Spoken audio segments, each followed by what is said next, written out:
Everyone, இன்றைக்கி நம்ம எதை பற்றி பார்க்க போகிறோம் அப்படின்னா எல்லாரோடைய ஸ்ட்ரெஸ் பர்ஸ்டரை தான் பார்க்க போகிறோம். அதாவது காஃபியை பற்றி தான். டீ பிடிச்சவங்க நிறைய பேர் இருக்கலாம், ஆனால் காஃபியை பிடிக்காதுன்னு சொல்கிறவங்க ஒருத்தங்க கூட இருக்க மாட்டாங்க. ஏன்னா மற்ற ட்ரிங்க்ஸ் எல்லாம் எடுத்துக்கும் போது அதனுடைய ஃபைனல் அவுட்லுக்கில் தான் அதனுடைய ரிச்சே இருக்குது. ஆனால் காஃபியை பொறுத்த வரைக்கும் அது ஸ்டார்டிங், அது ப்ரிப்பேர் பண்ணுறதுலேருந்தே அதனுடைய ஃப்ரேக்ரன்ஸ் இருக்கும். அதனுடைய ஸ்ட்ரக்சர் ஆகட்டும், அதனுடைய ஸ்மெல் ஆகட்டும், அதனுடைய ரிச் அரோமா இருக்குது பார்த்திங்களா, அது வேறு லெவலில் இருக்கும். நிறைய பேர் காஃபி குடிக்கிறாங்களோ இல்லையோ, ஆனால் அதனுடைய ஸ்மெல்லுக்காகவே நிறைய பேர் அடிக்ட் ஆனவங்க நிறைய பேர் இருக்காங்க. சரி, காஃபியை நம்ம ஏன் ஒரு ஸ்ட்ரெஸ் பர்ஸ்டர் அப்படின்னு சொல்கிறோம் அப்படின்னா, இதில் ஒரு ஆக்டிவ் இன்க்ரீடியண்ட் இருக்குது, அதுதான் கெஃபைன். இது மோஸ்ட்டாக சிஎன்எஸ் ஸ்டிமுலண்ட் அப்படின்னு சொல்லுவாங்க. இது மோஸ்ட்டாக நம்மளுடைய சென்ட்ரல் நர்வஸ் சிஸ்டமை ஆக்டிவேட் பண்ணும். நம்ம டயர்டாக ஃபீல் பண்ணும்போது ஒரு ஆக்டிவேஷனுக்கு தேவையாக இருந்தால் மோஸ்ட்டாக எல்லோரும் காஃபியை தான் எடுத்துப்பாங்க. நான் ஆல்ரெடி சொன்ன மாதிரி கெஃபைன் இதில் ப்ரெசென்ட் ஆகிருக்கிறதுனால இது கொஞ்சம் கசப்பு தன்மையை இதுவாக்கும். அதனால் அந்த கசப்பை போக்குறதுக்கு தான் நம்ம இந்த சர்க்கரை, பால் இதெல்லாம் போட்டு குடிக்கிறோம்.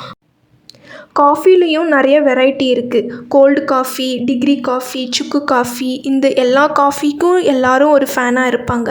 நம்மளுக்கு எப்பயுமே காஃபி சுட சுட இருக்கணும். அப்போ தான் அதனுடைய ஃப்ளேம்ஸ் போகும் பார்த்திங்களா, அதுக்கே ரொம்ப நல்லாயிருக்கும்.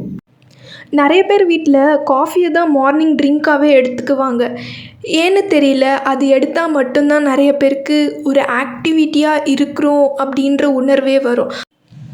அதே மாதிரி தான் நிறைய பேர் வேலைக்கு போயிட்டு வரவங்க வீட்டு வேலையெல்லாம் பார்த்து முடிச்சதுக்கப்புறம் ஒரு சின்ன ரிலீஃபாக இருக்கட்டும்னு காஃபியை குடிக்கும்போது வரும் பாருங்கள் ஒரு ஃபீலு. எல்லா வேலையும் முடிச்சுட்டு குடிக்கும்போது இருக்கிற ஃபீலே தனி. நார்மலாக எல்லோரும் காஃபியை தனியாக குடிப்பாங்க, ஆனால் எனக்கு காஃபியில் கொஞ்சம் பிஸ்கெட்டு போட்டு சாப்பிட்றதுன்னா ரொம்ப பிடிக்கும். உங்களுக்கு யாருக்கெல்லாம் பிடிக்கும்னு சொல்லுங்கள். அதுவும் இல்லாமல் ஈவினிங் டைமில் காஃபியோட ஒரு பிஸ்கெட் தொட்டு சாப்பிடும்போது ஒரு ஃபீல் இருக்குமே, எல்லாத்தோடைய கவலையும் இதோடவே முடிஞ்சிடும் அப்படின்ற மாதிரியே இருக்கும். ஸோ யார் யாருக்கெல்லாம் காஃபி பிடிக்குன்றதை சொல்லுங்கள். சரி, ஓகே, ஒரு சின்ன ரீகேப்பாக காஃபி எப்படி ப்ரிப்பேர் பண்ணணுன்னு பார்த்துட்டுலாம் வாங்க. ஃபர்ஸ்ட்டு ஸ்டவ்வை பற்ற வச்சுக்கோங்க. அதில் ஒரு பாத்திரத்தில் பாலை ஊற்றி கொதிக்க வச்சுடுங்க. நல்லா கொதித்ததுக்கப்புறம் ஒரு கிளாஸில் இது பண்ணிக்கோ. இப்போது கொஞ்சமாக காஃபி தூளும் தேவையான அளவுக்கு சர்க்கரையும் போட்டு ஸ்பூனை வச்சு கலக்காமல் நல்லா ஆற்றுங்க.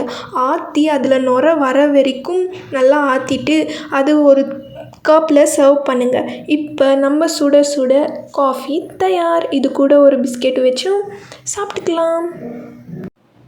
இந்த வீடியோ உங்களுக்கு பிடிச்சிருந்தா லைக் பண்ணுங்கள். அதே மாதிரி காஃபி பிடிச்ச யாருக்கெல்லாம் காஃபி பிடிக்குன்றதை கமெண்ட் பண்ணிவிட்டு உங்கள் ஃப்ரெண்ட்ஸ் சர்க்கிள் யாருக்குன்னா காஃபி பிடிச்சிருந்தா அவங்களுக்கு இந்த வீடியோவை ஷேர் பண்ணுங்கள். தேங்க்யூ, பாய்.